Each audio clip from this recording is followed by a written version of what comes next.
Sebelum terjadi pandemi COVID-19, perekonomian Indonesia termasuk Bali tercatat terus mengalami pertumbuhan. Hal tersebut dibarengi pula dengan kemunculan berbagai tantangan baru dan salah satunya adalah persoalan pemerataan pembangunan dan pembangunan berkelanjutan.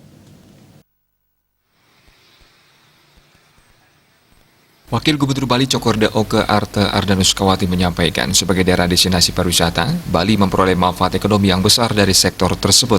Namun di sisi lain masih terjadi ketimpangan penerimaan manfaat di masyarakat. Pria yang akrab disapa Cok Aceh ini mencontohkan ketimpangan terjadi antara daerah kota urban dengan desa. Bali juga menghadapi tantangan akibat faktor lingkungan dan budaya yang mengalami tekanan. Persoalan ini pada akhirnya mengakibatkan penurunan nilai kebahagiaan. Untuk menjawab tantangan ini, Bali membutuhkan sebuah sinergi yang baik antara pengembangan teknologi pintar dan kearifan lokal. Indikator kebahagiaan tidak cukup diukur dari tingkat pendidikan, kesehatan, dan ekonomi, tetapi juga harus diukur dengan tingkat keseimbangan yang tertuang dalam konsep Trita Karana, dan sangatlah penting untuk mempertimbangkan konsep budaya lokal. Mantan Bupati Gianyar ini menuturkan perencanaan tata kota merupakan sebuah studi multidisiplin yang memerlukan kolaborasi dari berbagai bidang ilmu.